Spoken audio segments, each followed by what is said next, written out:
अब हम मॉर्फोलॉजी पे आते हैं।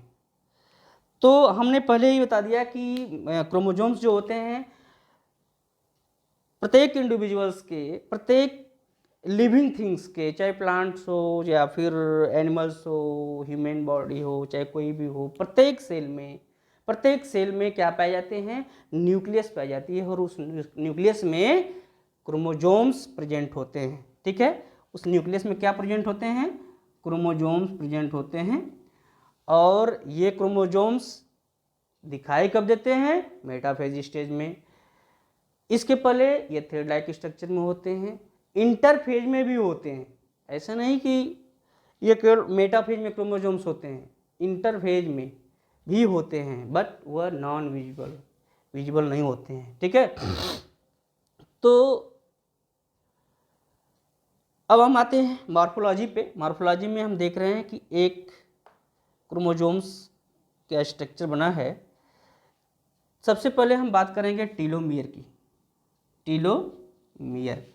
टीलोमियर क्या है, टीलोमियर की हम बात करें तो टीलोमियर क्या है, ये क्रोमोसोम्स के सबसे टिप पर, दोनों साइड टिप्स पर प्रेजेंट होते हैं।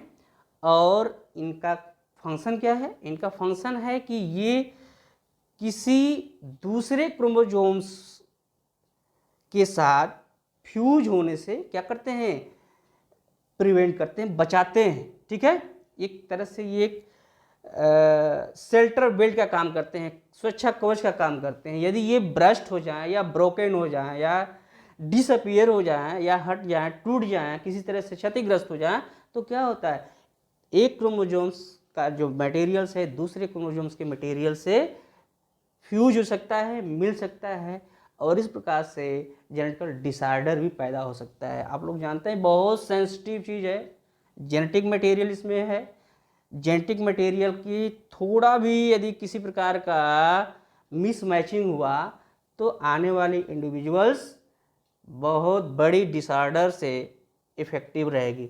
तो टीलोमियर्स क्या होते हैं, दोनों साइड क्रोमोसोम्स के दोनों साइड के एंड पे पाए जाते हैं। ठीक है, टीलो मीन्स क्या होता है, एंड होता है, और एंड पे पाए जाते हैं। इनका फंक्शन है कि ये किसी other chromosomes, non homologous chromosomes के से फ्यूजन होने से क्या करते हैं, बचाते हैं। दूसरा आप देख रहे हैं पेलिकिल। तो पेलिकिल में क्या होता है, पेलिकिल जो होती है वह क्रोमोसोम्स की एक सराउंडिंग बॉडी तैयार करती है, एक झिल्ली होती है, और वो झिल्ली जो होती है एक क्रोमोसोम्स की बॉडी बनाती है, और उस पेलिकल्स के अंदर क्रोमोसोम्स के और मटेरियल्स या क्रोमेटिन्स कह सकते हैं, ठीक है, मैट्रिक्स कह सकते हैं, ये सारे क्या होते हैं, प्रेजेंट होते हैं। तो सबसे आउटर मोस्ट जो बॉडी होती है, आउटर मोस्ट जो लेयर होती है क्रोमोसोम्स बॉडी की, वो क्या कहलाती है, पेलिकल कहलाती है। ये नॉन जेनेटिकल मटेरियल है, ये इसका हेरिडिटी से कोई लेना देना नहीं है ना। मैट्रिक्स भी नॉन हेरिडिटल मटेरियल है, ये भी क्या करती है, इससे भी कोई मतलब नहीं है हेरिडिटी से या हेरिडिटी मटेरियल से। ठीक है, तो ये पेलिकल हो गया, और ये हो गया मैट्रिक्स। मैट्रिक्स क्या है, पेलिकल के ठीक जो सराउंडिंग एरिया है उसके ठीक अंदर जो पेलिकल, ये जेल टाइप स्ट्रक्चर होता है। जैसे सेल, एक सेल क्या है, सेल के अंदर जो फ्लूइड होता है, जो तरल पदार्थ होता है, वो जेल लाइक होता है। उसमें सारे सेल ऑर्गेनेल्स क्या होते हैं, स्टेबल होते हैं, अपने अपने जगह पे पड़े रहते हैं। ठीक है, उसी तरह से मैट्रिक्स क्या है, एक जेल लाइक स्ट्रक्चर है, जिसके अंदर ये आप जो देख रहे हैं दो हेलिकल्स स्ट्रक्चर है, ये क्या है, ये जेनेटिकल मटेरियल्स है, या हम कह सकते हैं ये क्रोमेटिन है। क्या है, क्रोमेटिन है। तो मैट्रिक्स के अंदर ये स्टेबलिश है। ठीक है, तो मैट्रिक्स एक जेल लाइक स्ट्रक्चर होता है। फिर इसके बाद हम क्या बता रहे हैं, बताएंगे काइनेटोकोर और सेंट्रोमियर। सेंट्रोमियर हम बता ही चुके हैं, सेंट्रोमियर और काइनेटोकोर। सेंट्रोमियर काइनेटोकोर दोनों एक के पर्याय हैं। तो ये काइनेटोकोर जो होता है प्रोटीन लेयर होती है, दोनों साइड होती है, इसलिए हम दो प्रोटीन लेयर कर सकते हैं काइनेटोकोर का। और ये काम क्या है, इसका फंक्शन क्या है, जब आप देखते हैं कि मेटाफेज स्टेज, जब सेल डिवीजन पढ़ते हैं आप, मेटाफेज स्टेज के बाद एनाफेज आता है, तो मेटाफेज में भी स्पिंडल फाइबर बन जाते हैं। तो स्पिंडल फाइबर में जब मेटाफेज इस फेज में स्पिंडल फाइबर बनते हैं तो इस स्पिंडल फाइबर से काइनेटिक कोर जो होता है अटैच होकर के मूवमेंट करने का काम करता है।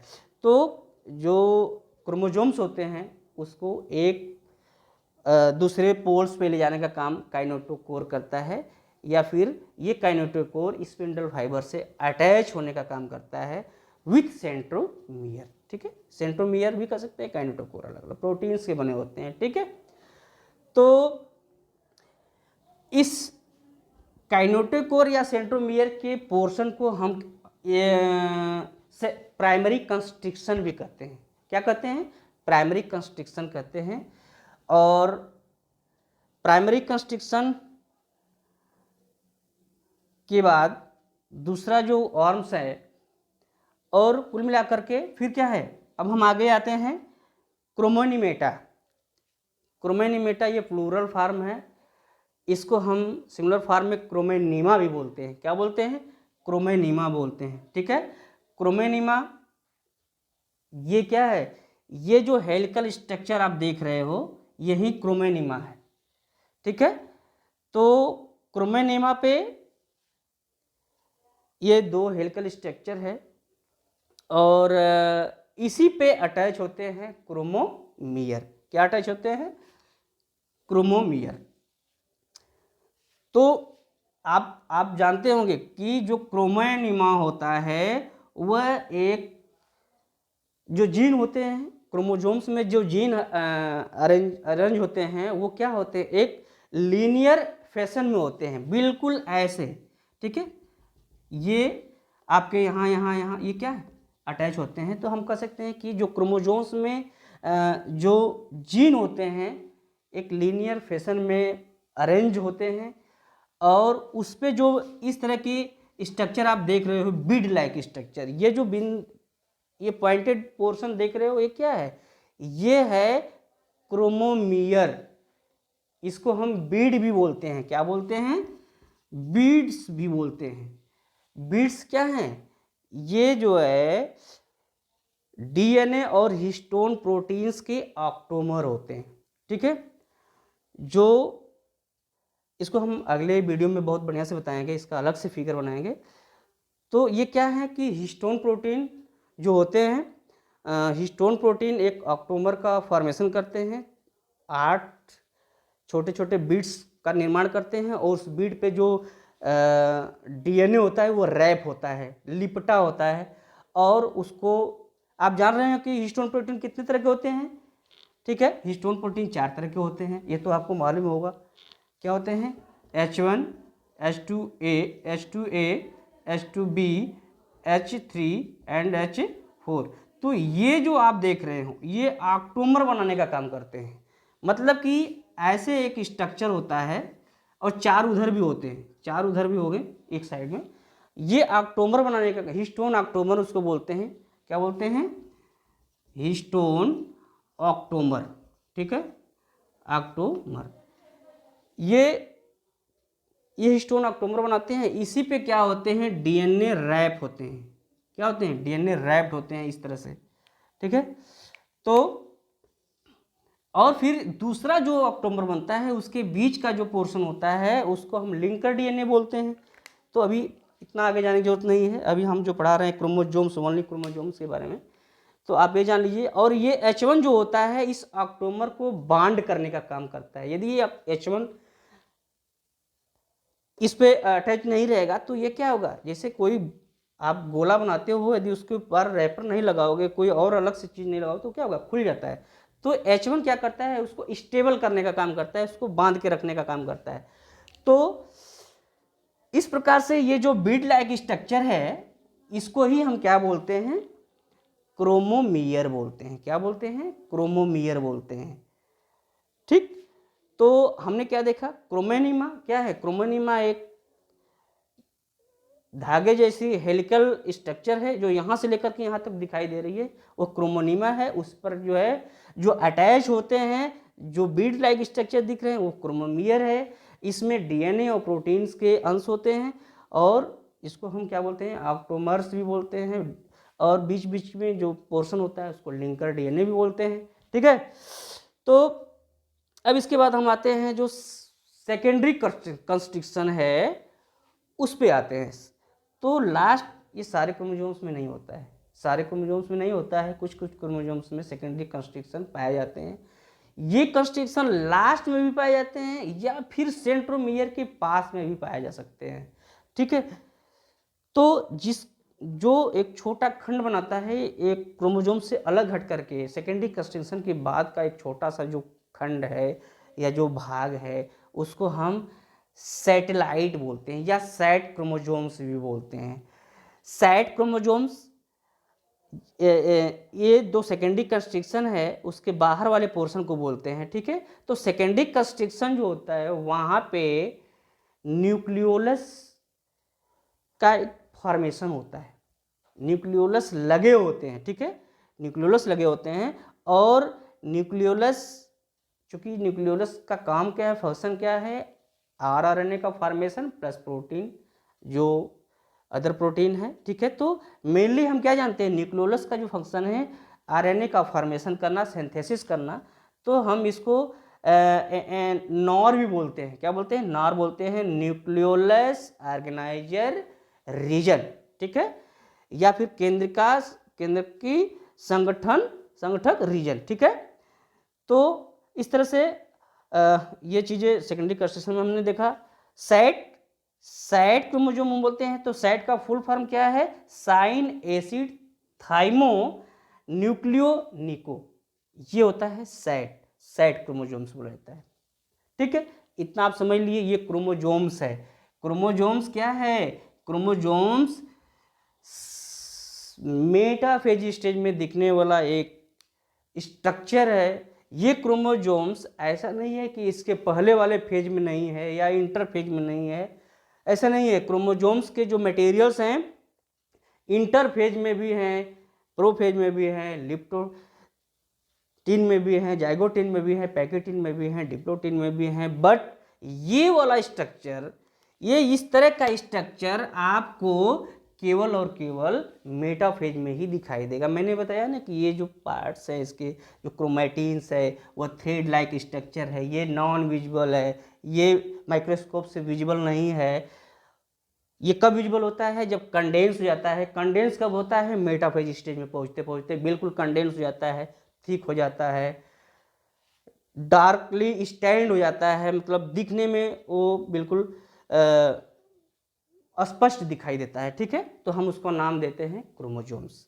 हालांकि क्रोमोसोम का अस्तित्व आपके इंटरफेज में भी है, प्रोफेज में भी है, सारे फेज में है। ठीक है, इसके पहले हम मानते हैं कि ये क्रोमोसोम्स है, तो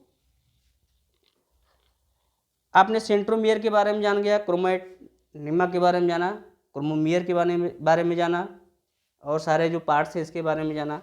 एक बात आती है क्रोमैटिड्स। ठीक है, क्रोमैटिड्स जो होती है, यदि आपसे कोई पूछे कि ये आपका क्रोमोसोम्स है, ठीक है, ये ऐसे, तो यहाँ पे कितने क्रोमोसोम दिखाई दे रहे हैं, यहाँ पे क्रोमोसोम्स कितने दिखाई दे रहे हैं, तो ऐसा नहीं कि यहाँ पे एक क्रोमोसोम, यहाँ पे दो क्रोमोसोम, यहाँ पे तीन क्रोमोसोम, ऐसा नहीं है। ये क्या है, ये एक क्रोमोसोम है, ये दूसरा क्रोमोसोम है, ये तीसरा क्रोमोसोम है, एक ही क्रोमोसोम है, एक दूसरा क्रोमोसोम, ये तीसरा क्रोमोसोम, ये एक क्रोमोसोम है, ये दूसरा क्रोमोसोम। ठीक है, तो हम कह सकते हैं कि जितने सेंट्रोमियर होते हैं उतने ही क्रोमोसोम्स की संख्या होती है। अब ये जो आप देख रहे हो कि इसके बगल में ये जो सेम स्ट्रक्चर है, तो ये इसका सिस्टर क्रोमैटिड्स है। ये पूरे को हम क्या बोलते हैं, क्रोमैटिड्स बोलते हैं। एक क्रोमोसोम्स में एक chromatids, one chromosome with one chromatids, one chromosome with to chromatids, one chromosome with three chromatids, ऐसे अलग अलग हो सकते हैं। तो हम क्या कहेंगे कि सेंट्रोमियर जितने हैं उतने ही क्रोमोसोम्स होते हैं। तो इस पोर्शन को हम क्या बोलते हैं, क्रोमैटिड बोलते हैं। क्या बोलते हैं, क्रोमैटिड्स बोलते हैं। और प्रत्येक क्रोमोजोम्स क्या करता है, अपना सिस्टर क्रोमैटिड्स बनाता है, बिल्कुल हूबहू टू कॉपी, एकदम क्लोन। तो क्या करता है, एक सिस्टर क्रोमैटिड्स भी बन जाता है यहाँ पे, ठीक है। और एक ही सेंट्रोमियर से क्या होता है, अटैच हो जाता है, एक ही सेंट्रोमियर से अटैच होता है। तो ये दोनों क्या कहलाए, सिस्टर क्रोमैटिड्स। क्या कहलाए, सिस्टर क्रोमैटिड्स कहलाए, ठीक है। ये दोनों सिस्टर क्रोमैटिड्स है। यदि ये दूसरा क्रोमोजोम्स है तो आपस में ये दोनों नॉन सिस्टर क्रोमैटिड्स कहे जाएंगे, ठीक है। और सोमैटिक क्रोमोजोम्स में प्रत्येक क्रोमोजोम्स अपने जैसा एक होमोलॉगस क्रोमोजोम बनाता है, ठीक है, अपने ही जैसा एक दूसरा होमोलॉगस क्रोमोजोम बनाता है, जो मियोसिस के दौरान उनकी संख्या क्या होती है, आधी हो जाती है, ठीक है। तो ये चीज़ें आप अभी क्रोमोजोम्स के बारे में जाना। क्रोमोजोम्स क्या है, क्रोमोजोम्स का खोज किसने किया, नाम किसने दिया, नंबर कितने होते हैं, कैसे हम जानते हैं, और फिर साइज क्या है, शेप क्या है, और क्रोमोजोम का स्ट्रक्चर क्या है, ठीक है। तो ये चीज़ें जाना। इसके बाद हम क्रोमोजोम्स अभी जानेंगे। अब इसके बाद हम जो नेक्स्ट वीडियो बनाएंगे डीएनए पर बनाएंगे, और डीएनए से रिलेटेड जो टर्म्स हैं उसके बारे में बनाएंगे।